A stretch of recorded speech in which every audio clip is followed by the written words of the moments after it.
I need a little bit of help here. I started out by saying that we have certain skill sets. Calibration, systematic use and negation, which we just talked about. Marking, God, I hope you know what that is. Emphasizing, making important by use of gesture. 4 kinds of marking. What are they?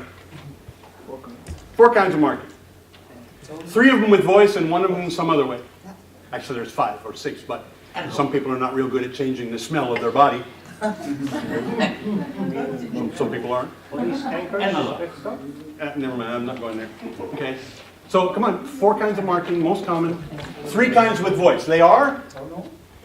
Tonal meaning. Like high pitch. That's volume. Oh, yeah. Okay, volume.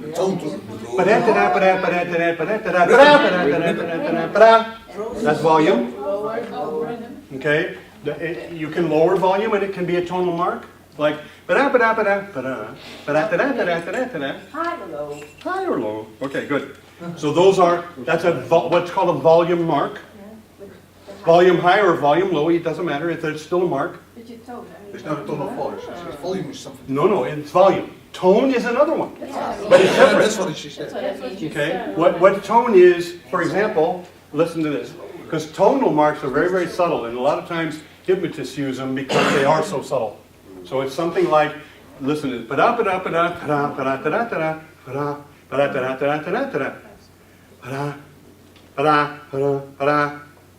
Okay, you hear the difference? Okay, one is more breathy than the other one. Okay, so the tone doesn't change. It's not pitch. Pitch is that's pitch. Tone is it's the same volume but a different tone quality. Okay, that's usually called hypnotic marker because hypnotists like to use that because it's clever. Okay, and subtle. Okay, and people don't notice it when you're trying to manipulate them thoroughly. They don't see it. Okay, come on. So tone, volume, and almost. It's called rhythm. Listen. Where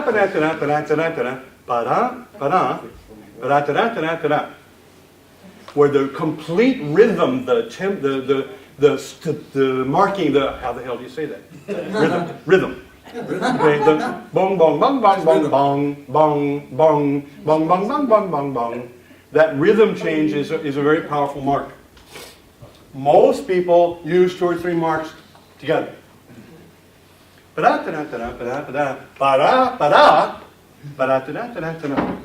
They raise volume, they change tone, and they mark with rhythm all at the same time. Now, I also used another mark that has nothing to do with voice. Gestures. Good. Body, gestures. Okay?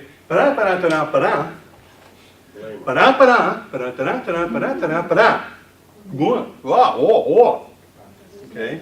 Those are called visual marks. A lot of people do it with their head. Watch. Especially parents. Okay. My poor son I had 3 Labradors, which were all trained for hand signals, and without realizing it, I trained my son for the same hand signals. You did? I did. On purpose? No, not on purpose. Yeah, okay, yeah. So I'm in Santa Cruz, and I'm walking the street with my 3 dogs and my son. Son's about 3.5, 4. And the dogs are running around, and Eric's running around, and I get ready to cross the street. So when I cross the street, all I have to do with the dogs is go, and no matter where they are, they hear that. They're Labradors. And they'll come to where they can see me, right? And then as soon as I look around and I see the 3 dogs, I go, and then zoop, they are right here, right? And then I'm getting the dogs, and I go, okay. Then I start looking around like, oh, damn it, where's Eric? And I looked down at the dogs and I saw Goldie, Blossom, Charlie, and Eric.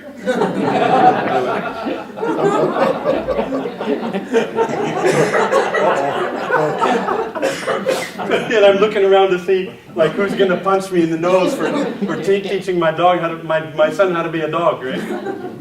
But then I realized afterwards that that he used the hand signals with the dogs too, and he knew all the hand signals, and then I realized how many times I was controlling him with the dog's hand signals. You know, but I was a single parent father with 3 Labradors, a 3-year-old son, and me, and a full-time job, and a full-time university education, and a full-time research team, and a part-time hobby of coaching basketball teams, all at the same time, and a son, and 3 Labradors. I used to tell people that I think the Labradors are the parents, and Eric and I are the kids. You know, because the dogs took care of us, absolutely. 3 nights a week I didn't sleep because I had an all-night job for 4 nights a week, okay? And so I had a car that had a bed in the back. I couldn't leave Eric at home alone, so he would go with me to work, which he actually liked. I worked outside in a huge lumber mill as a guard and as a cleaner of equipment, which was really fun. Because I got to be by myself in a lumber mill and start up all the equipment and do all that. Wow! Which really, you know, it's like a man's paradise with all these big machines. And but he slept in the car with one of the dogs. And if he ever had any difficulty or needed anything, he could just look at the dog, at Charlie, and he'd say, go get Pop. And Charlie would show up, and I went, oh, okay. And I'd go out and check, and whatever he needed, he got. And if anybody, God forbid anybody tried to bother him, because one bark from Charlie, a certain kind of bark, and the other 2 dogs, and whoever's bothering the kid is going to have 3 unhappy Labradors, mentioning that it's not a good idea. So, and that happened a couple times. And people tried to bitch at me for not protecting my son, and I said, what do you think happened? And they go, whoa, those dogs kicked the crap out of that guy. And they go, I'm not protecting my son? Right. Okay, here we are, guys.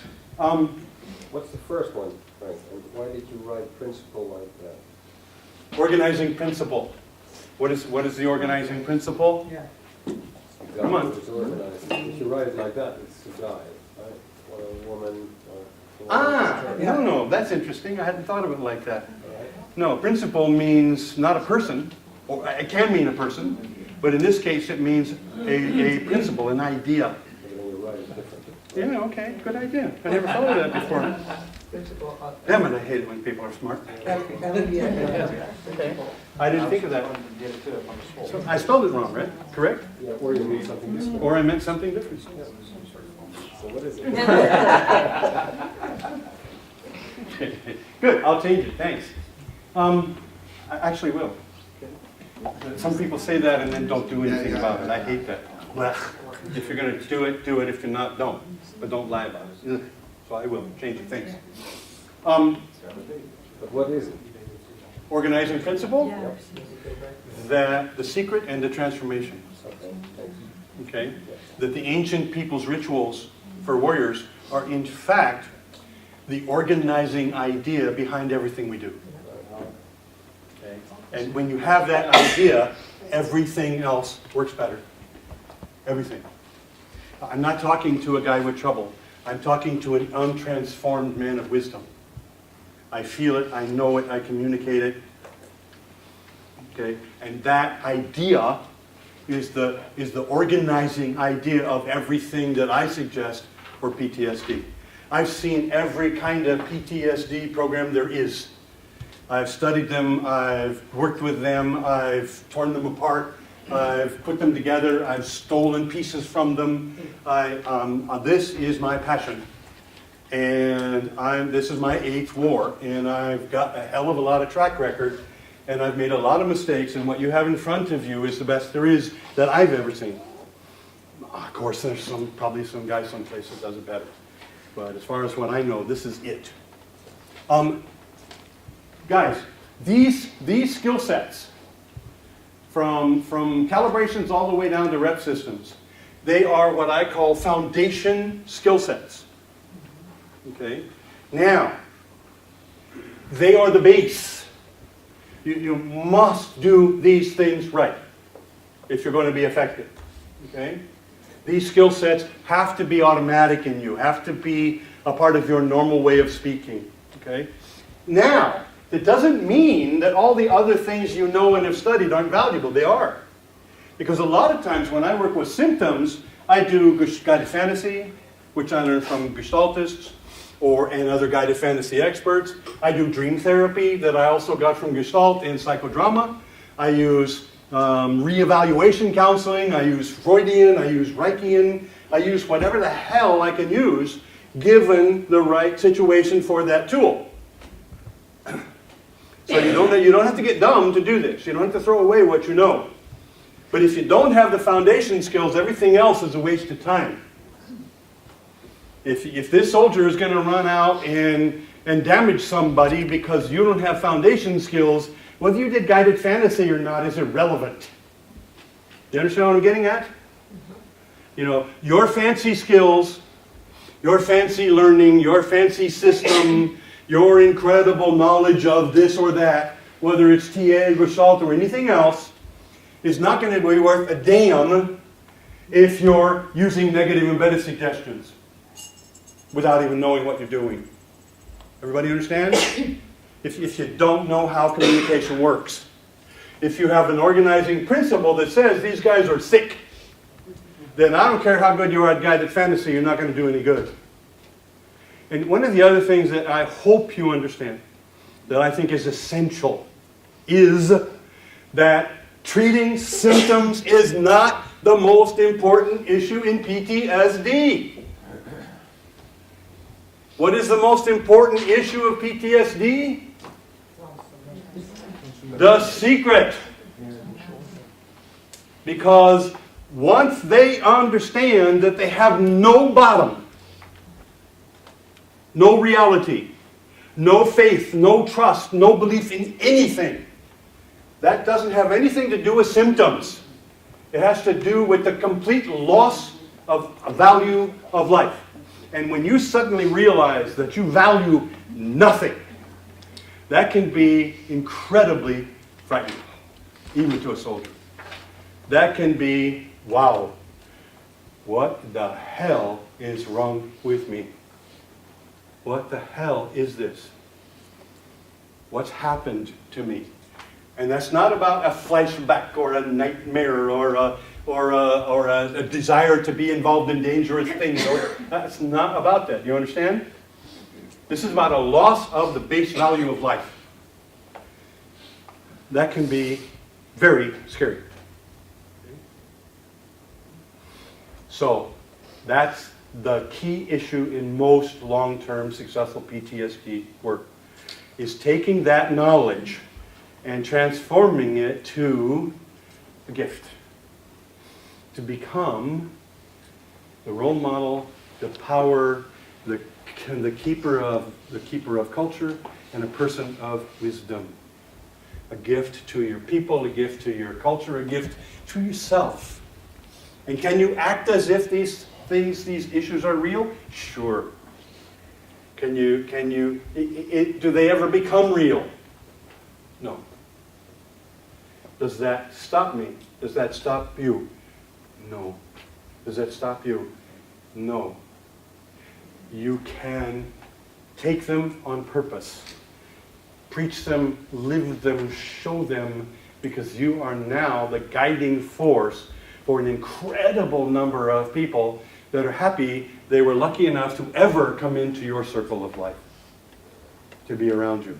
Because you are the role model, you are the gift, you are the person of power, you are the person they want to be, you are the person they trust, you are the person they believe in. And for a soldier, what's better than coming from the war to becoming a guiding principle and a guiding light for the entire population that you know? Then the whole thing meant something. Do you understand? Now there is a new reason for life, a new reason for pride, a new reason for happiness, a new reason for joy. And once they can find that, then all of the horror becomes worth it. Worth it. I lost that boy, and I hated myself for it for years.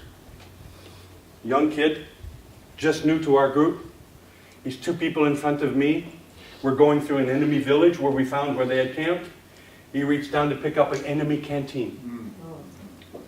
I saw it, and I hesitated. And then I went, no! I went, no, just as the grenade went off. His arm disappeared, his stomach opened up, his guts fell on the ground, his leg disappeared up to here. He turned around and looked at me as I screamed, and half of his face was gone. He only had one eye left. And that's the last thing I saw before he dropped dead. Because I waited. Because I hesitated. I hated myself for a lot of years, guys. For a lot of years. What did I promise myself? Never again. Never again. Never again. I dreamt that boy for years. I still dream him once in a while. And now when I dream him, I tell him, I don't wait. Thank you. You gave me everything. I waited. Can you?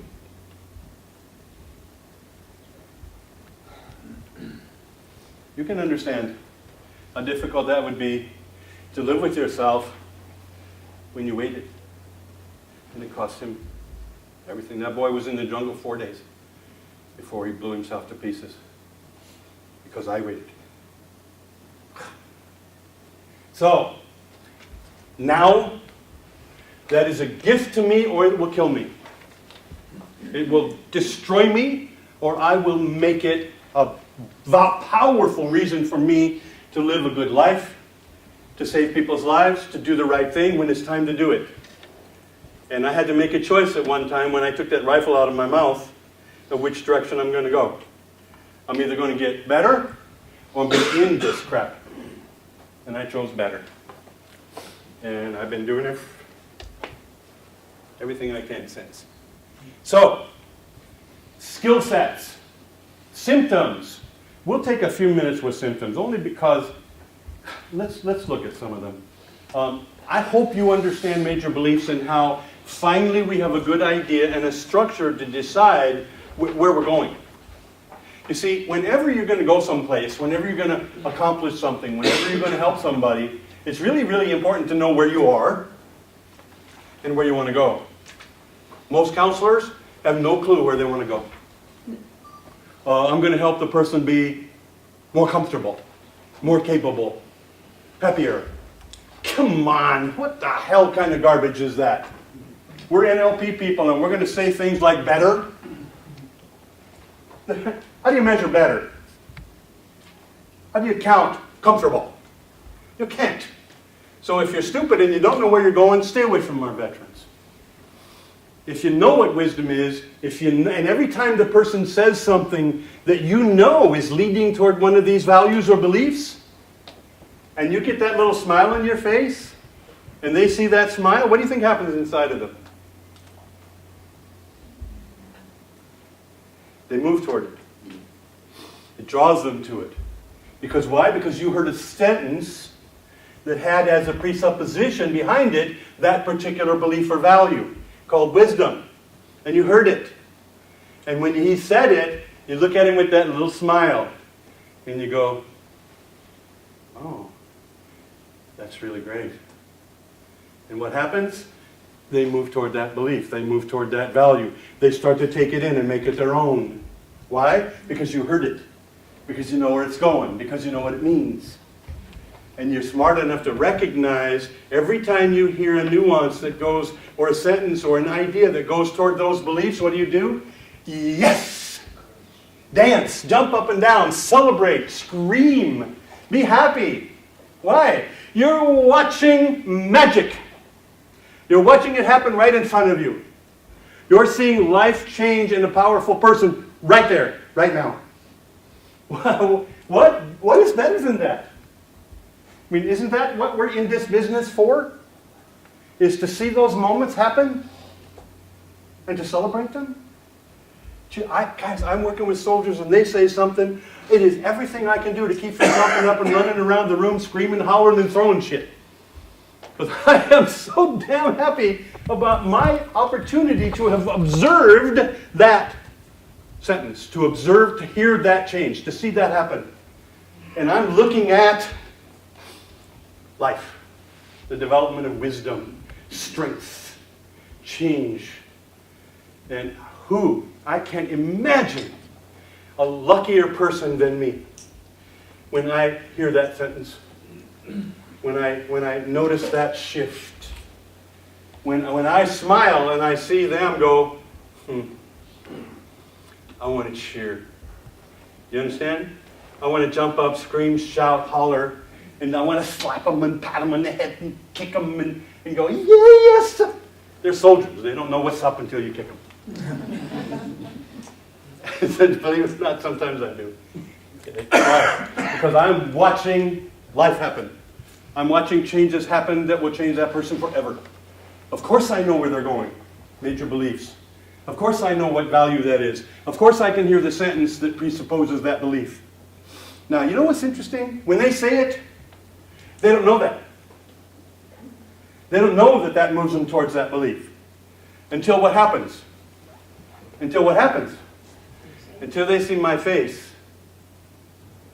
And what do they see on my face?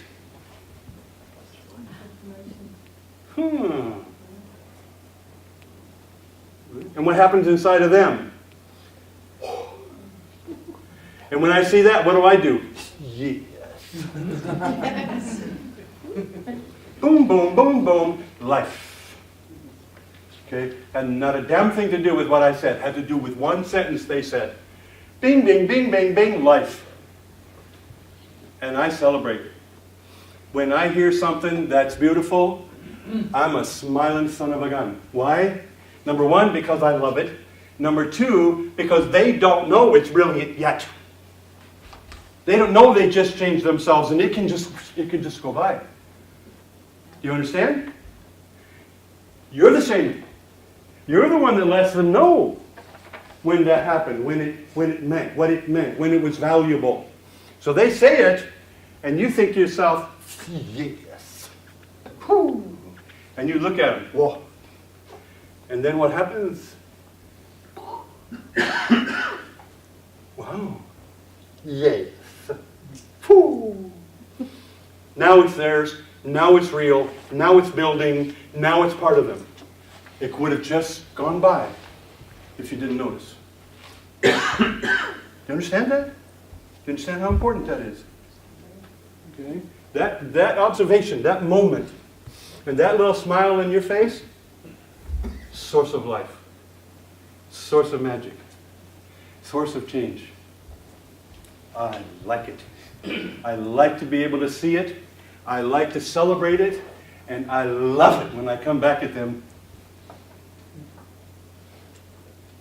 Yes. And they look at me like, Doc, you are absolutely crazy. But I do love you. Yes. I have a question. Sure. The DSM-4 has this classification of PTSD. So, without that definition, do you think PTSD, can you ever get off, or is it for life? So I'm curious. Can you cure it, or is it the matter of your own? I don't think you cure it. I think you transform it. Oh, I'm never going to... If cure it means I'm going to be a stupid human again, no. No, if cure it means it won't interfere in my life in a negative way, hell yeah, it's cured. It interferes in my life in a very positive way. And I like it. And I'm proud. Now, does that mean I'm still got PTSD? I don't know. I don't care. Well, okay, sure, I got it. I'm happy about it. Okay, well, I don't got it because it depends upon what you mean when you say cured. Okay, now, as far as the DSM, whatever it is, okay, I do my best to burn every copy of that book I can find. Okay, why? Because that book spends an incredible amount of energy identifying symptoms and telling you the bad name for that symptom. And I'm sorry. Medicine.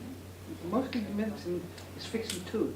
Pardon? Mostly the medicine is fixing too. To the The word. Most of the medicine is what?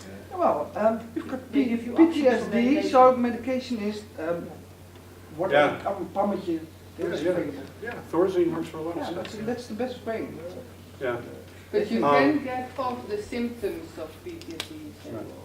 Yeah. Let's take a quick look.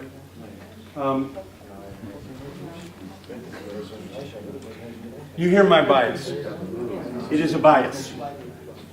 My bias is I work for transformation. Okay? When I work for transformation, my experience is most symptoms go away by themselves.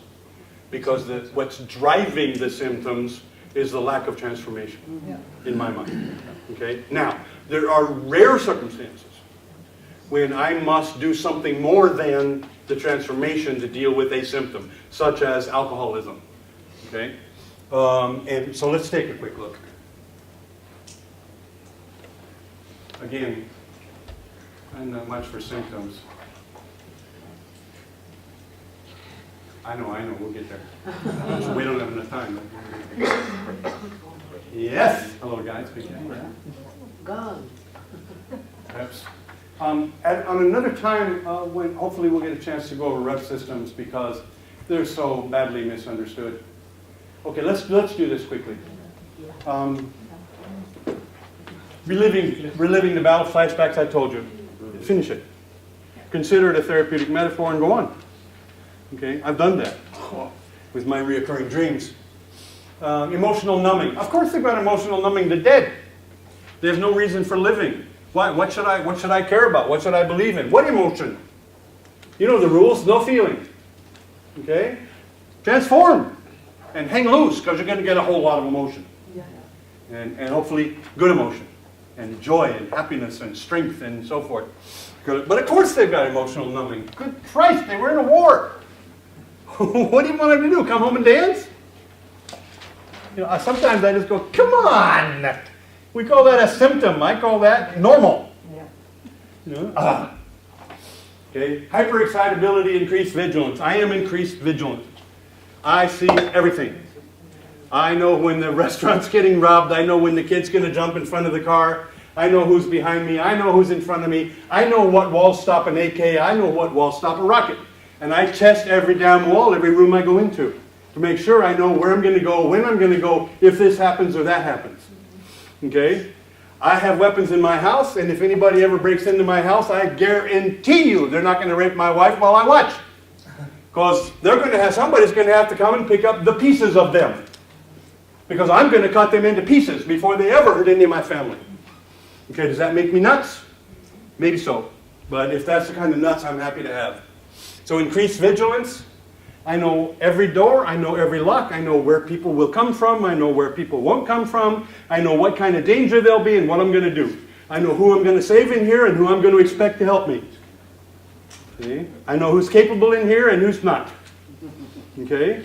And why? Because I learned to take care of myself.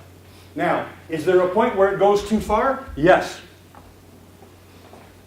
By practice and by guidance and by dealing with transformation, can I bring it down to where it actually helps my life as opposed to interferes with my life? Yes. Captain does the same thing. You ask him. He checks everybody, every door, every place. He knows what the hell's going on in here. Okay? Because he's been in the same situation. So do you. Okay? Establishing beliefs. Beliefs in what? That comes with the transformation. That comes with the secret. Beliefs in what? Who cares? You know, well, you don't seem to believe in God. No kidding. You know, well, you know, don't you have any beliefs? In what? For what? Get out of here. Okay?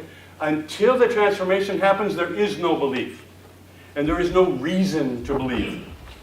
Get over it. Okay, move on. Guys, does this make sense? I know I have strong opinions, but hopefully it makes some sense for you. Okay? Daymares. Metaphors. Finish them. Okay? Wait until you finish a daymare and you use a psychodrama dream therapy format, and you go through the dream again and again and again as different parts of the dream each time. And you tell the dream from a different part. Wait till you're the enemy soldier and you tell the dream from their point of view. Wait till you're your gun, and your gun doesn't work. And you say, I am Frank's gun. And Frank's gun works until the most important moments, and then it doesn't work. Holy shit, that's how I lived my life for the first 25 years. That's my dream, that's me. You know, am I going to continue to fail at only the most important times? Hell no. Did I learn that from my reoccurring dream? Yes. Is that a gift to me, that dream? You kidding? Yes. Was that dream fun to have? No. You know, I was 38 years old when the dream finally changed. I lost 2 wives because of that dream. Because when I had that dream, and the dream, I woke up when the enemy soldier is pulling the trigger on my forehead. Yeah. And when you wake up at that moment, I'm not particularly the politest person around. Yeah. And I lost 2 wives when the poor women were afraid that I was going to kill them in bed. You know, they slept in different beds, which also wasn't fun. Okay. And then one time I was with my wonderful Oklahoma wife, and I woke up in the middle of the night, and I'm jumping up and down in the bed, and she's bouncing. She goes, what the hell are you doing? And I said, I won! I won! I finally won. 38 years. I finally shot the son of a you-know-what before he shot me. And then I never had the dream after that. And funny. So she didn't think it was funny. Lost that one too. Drugs and alcohol. If you got veterans that got drugs and alcohol problems, transformation is not going to begin until they get that problem under control. That problem exacerbates everything else, damages and destroys anything else you want to do. How do you do that? You get 3 of their big strong friends to pick them up and drag them to somebody you know who can actually do good drug and alcohol treatment for veterans, which is not simple and not easy. You get 2 or 3 big boys to pick them up from wherever the hell they are, throw them over their shoulder, take them to the treatment program and flop them down on the ground and say, you tried to get out of here, we will beat you bloody. We will find you and we will bring you back every time. And after they're there for 3 or 4 months and they decide to be there on their own on purpose, then they can do something. Can you get veterans to go that are drug and alcohol dependent to go to treatment? Almost never. Does it happen sometimes? Yes, rarely. Usually, it's other soldier friends. Simple.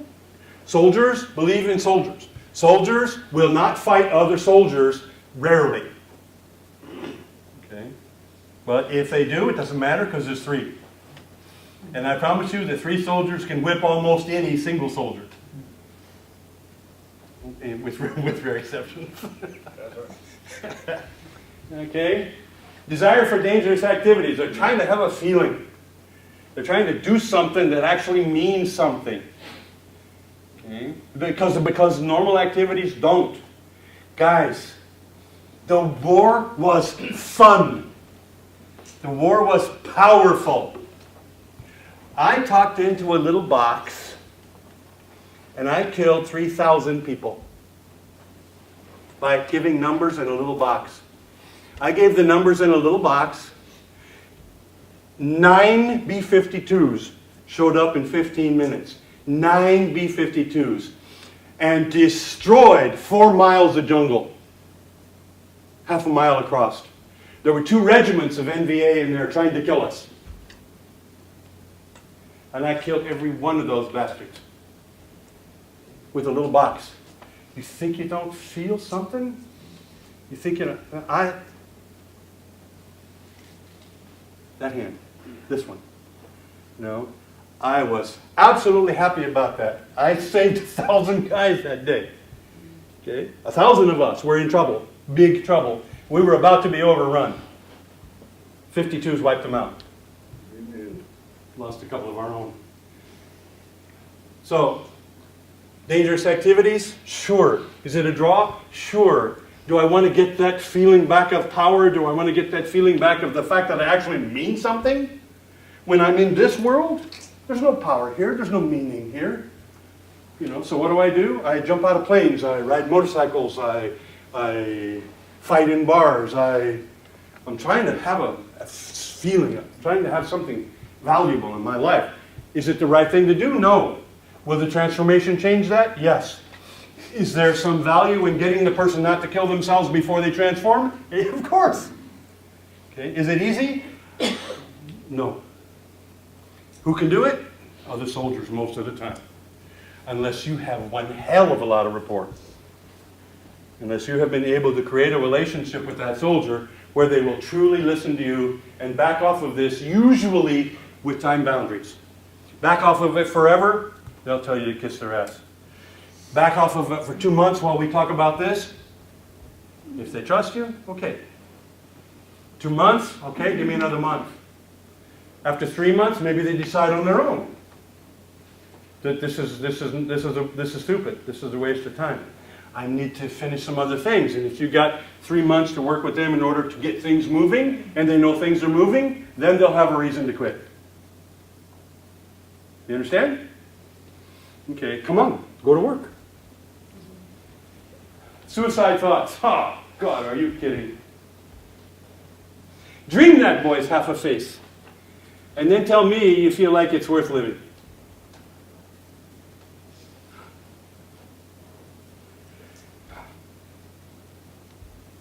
I wanted to join those 5 boys I lost. Absolutely. And dying for me would have been no big deal. Okay, I saw plenty of it. Okay? But I couldn't do it because of a 3-year-old boy, but I still wanted to die. So John Grinder is a soldier, a special forces soldier, and he's a very capable man. Okay? He's done things that you and I would think were scary. So, what did he do? He helped me. I brought the boys back. I stood them up in front of me. And I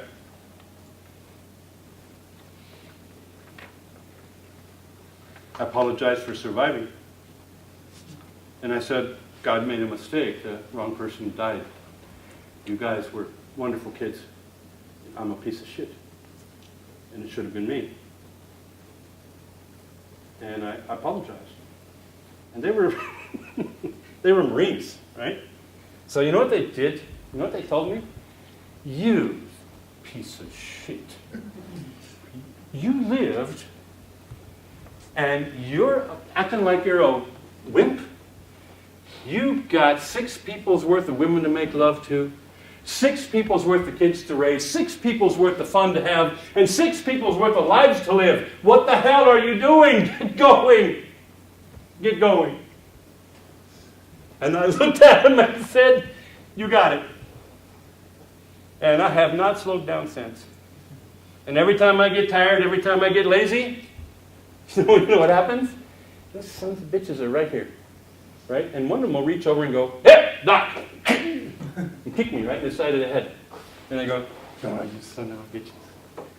And I get going. I love those guys. I carry those guys. I'm doing good. You know? I'm in all areas. I'm doing pretty good. And so they are my friends. They are my driving force. They are my desire, my dream, my force, my whatever. You know, some people will say, well, you're living for other people. Hell yes. You call it whatever you want to call it. You call it crazy, you call it nuts, you call it whatever you want to call it. I don't care. And I will live with for those 5 boys all of my life. And for this one, too. You understand? Okay. So, yes, I wanted to die. And yes, I had to figure out a way to get around that and turn that into want to live. And John Grinder helped me do that. Phew! You talk about a powerful session. Oh, 1 session with those 5 boys and Grinder and about 10 people to help us in case it was necessary. John knows me. So, explosiveness. Sure. Key to freedom. What do you think? Soldiers are stupid? Teach them the key to freedom. Give them their 10 minutes a day for 90 days. Yeah? Explosiveness. That's if they're actually being explosive. You remember the? Well, it's coming out. And they can't hold it any longer. Get it out. Arrange a situation where they can get it out in a healthy way. Get your 5 boys. Get your room with no furniture. And then say, explode. They'll come on. And fight them for 3 hours, 4 hours, whatever the hell it takes. And then they'll be done. They'll be open. They'll be healing. They'll be learning. They'll be... Come on. It's a message. It's a communication. We call these symptoms like they're bad. They're not bad. They're messages. They're directions. They're desires. Pay attention. You know, somebody calls you and says you need to do this. You don't hang up. You don't say, wow, that guy sure was stupid for calling me. You know, you respond. You do what you need to do. Get it done. Lethargy. Of course they're lethargic. They got nothing to live for. Come on, let's go. Start the transformation. It's time. The guys sitting, we have guys in Ukraine that come home from the war, that sit down in front of the TV, never turn it on, and watch the TV that's not on for a week. And don't move. You know? And you go, well, he's lethargic. Really? Such wisdom. What an observer you are. You know? So, come on. Let's go. Let's get life moving. Get in the group. Get in the situation. Where's his friends? Where's the other soldiers? Come on. Let's go. Other soldiers, grab that boy by the shirt and go. Get to the groups. Get the process started. Okay? Make sense, guys? Yeah. Avoiding public places. God, public places are difficult. They're still difficult. I haven't been to war for 40 years. You know, and I get in places where people are all around me and beside me and, you know, God damn! You know? So I can go to restaurants now and sit in places where people are behind me. Yes. I can do that now. I couldn't do that for 20 years. People get close to you in the war and you're dead. You understand? Okay, so public places, yes. We have a very simple process everybody knows. B.F. Skinner taught us, Pavlov taught us. It's easy. It's called desensitization. Okay? I don't like public places. Go in that public place for 1 minute and then come back. Did you live? Great. Next time, minute and a half. Next time, 2 minutes. Next time, public place with a few more people. Next time, next time, next time, next time, next time, next time, for 10 years. Pretty soon, doesn't matter. You understand? Of course they don't like public places. Public places with lots of people meant death. You expect them to be comfortable? Come on. That meant death. Every alarm in them is going off. And they're in that place without what? Without a trusted ally.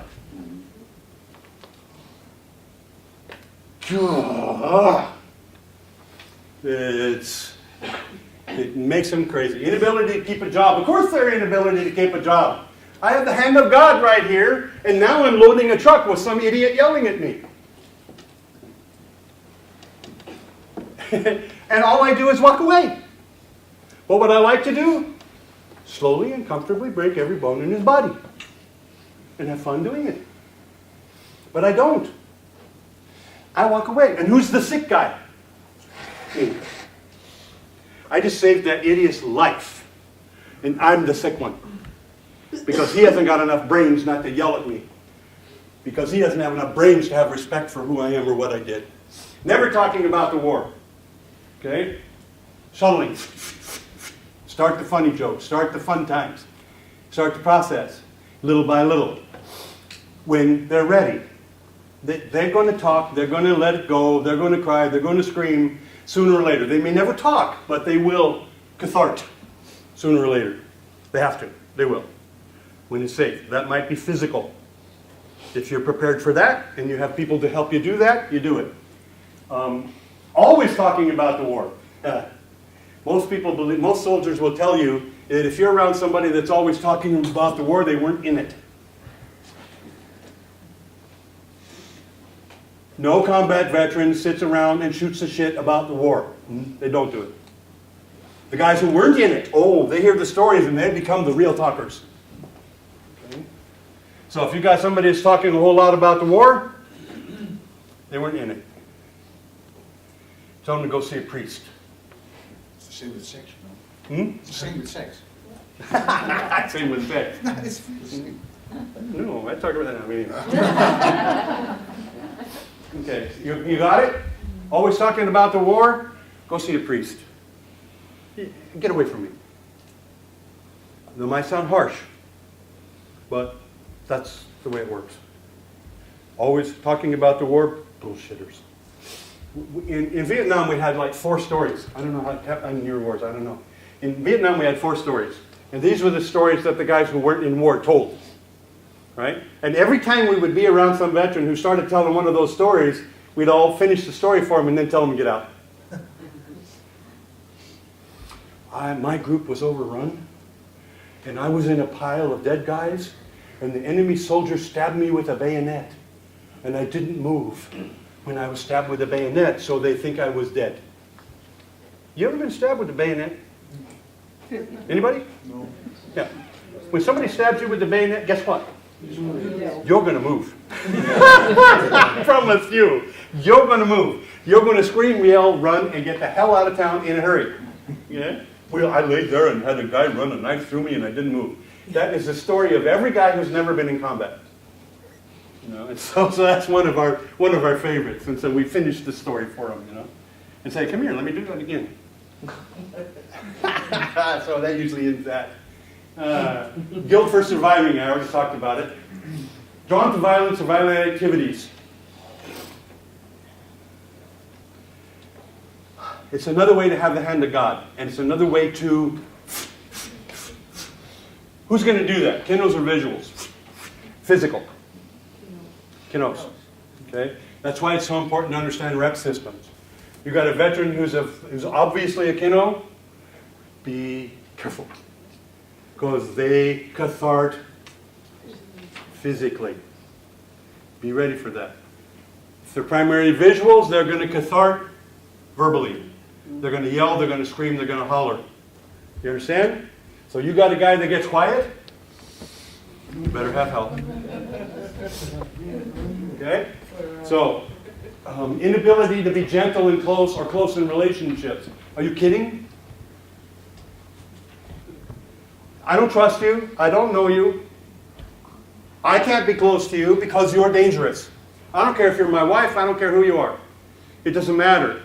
You can't be trusted. Do I want to be close to you? Yes. If I get close to you, what's going to happen? You're going to get killed and I'm going to be alone again. So do I get close to you? No. Do I get gentle with you? No. If I get gentle with you, what happens? What's going to happen if I go at the wrong time? One of my favorite soldiers, he's a staff sergeant. He's in prison in Oklahoma for, if he's still alive, for murder. He killed his 6-year-old son. He was half asleep watching TV in his house, and his little boy walked up to show his daddy his new toy. A little electric toy. Turned it on. The click, exactly the same sound as an AK-47 safety. Exactly the same sound. I heard the damn thing. Right? What did the guy do? Broke his little boy's neck standing in front of him. The little boy loved. The little boy cherished. He could have gotten crazy. He could have got Ptsd. He could have got any kind of psychological evaluation. He didn't. He went to war and volunteered to be tried for murder. The juries tried to work with him. The judge tried to work with him. The attorneys tried to work with him. Guys, he said, I killed my son. I deserve to be in prison for life. Put me there. Now, could he kill himself? Sure. Is he going to? No. Why? Because he wants to live every damn day he can live. To continue to punish himself for the unforgivable act. He was my favorite guy. He was a 3-tour staff sergeant of special ops. 3 tours, that guy. Protected people, saved soldiers, fought the war. Unbelievable soldier. I went to visit him in prison, right? And I'm talking to him. And we're walking down through the prison area where I was able to go in places where most people couldn't. In that prison, more than half of the prisoners were Vietnam vets. In the state prison in Oklahoma. Half of the prisoners, Vietnam vets. Right? So we're walking through there and some guy looks at me and goes and says something he shouldn't say. And the sergeant just turned and looked at him and said, he belongs to me. You touch him, you're dead. I never had another problem in that prison of any kind. I went everywhere. And I watched him and another sergeant stop a riot in that prison by simply standing up and saying 2 words. A riot between black guys and white guys in that prison. Stopped it. Playing pool, guy breaks the cue, hits another guy in the face, the fight's on. Right? Black guys line up on one side, the white guys line up on the other side. Right? Black staff sergeant steps out in front of the black guys. A white sergeant steps out in front of the white guys. And they're all getting ready to come together and have a war of 200 guys. Right? And the black sergeant says, you want to get to them, you go through me. Back to back with my friend. And the white guy says, you want them, you go through me. The whole riot was over right now. And they look at the guys. So? Oh, okay, pool. Anybody for pool? Yeah. They stopped it right now. Incredible men. I used to do groups, therapy groups in prison for the guys that were in prison. Most of them were in prison for violent crimes, including killing your own boy. Jesus Christ. I could tell you lots of stories. Inability to connect with life as it was before the war. No kidding. Gee, that's a surprise. They will never connect with life as it was before the war. But you know what? Psychologists tell them they should. Psychologists tell them if they can't, they're sick. Or crazy. Good God.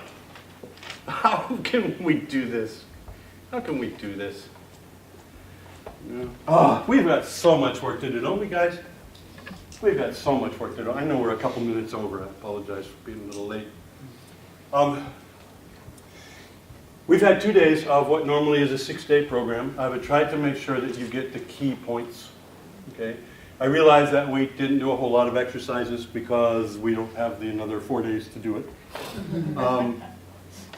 This is the beginning, this is the first module, 6 days, of a 12-day program in which I work with psychologists, social workers, doctors, and so forth to begin to really understand how to work with veterans. Okay? You guys are ahead because you have NLP, you have your own experience, plus we have a chance to spend some time together. I really, really hope you found this valuable. I really, really hope this has made sense to you. Yes? Yes, sir. In May you have the 6-day program. Do Yes. we start from this moment, or do you get all the things we did this weekend again? Is that the I hope- PTSD program? Yeah, I hope, yeah, the PTSD. Okay, yeah. I hope That will so. be this and. Yeah. So if you've been here, you'll have a head start. still But we be do a there. lot more skill building and a lot more of the specific strategies. Okay? Yeah, so he's talking about a 6-day training program in May 20 May. in St. Petersburg. Oh, no, we are Where? talking the PTSD. Oh, here. Yes. Yes. Here. Oh, yeah, sure. Yeah. That will be, since it's here, and if you guys are here, we'll start from where we left off. Okay, that's Yeah? a deal. Okay, especially if it's most of you guys come back. That's a deal. We'll just continue. And we'll have, that'll be fun, guys, because I won't have to do this piece again, and we can take right off from here and get into specific stuff. Although it could be, Frank, Yes, ma'am. it could be that there are people joining us that don't have this head start. I understand, Okay. and we'll help them catch up. Yeah. So first of all, Won't we? Send them the PowerPoint. Send them can today. I have a big applause?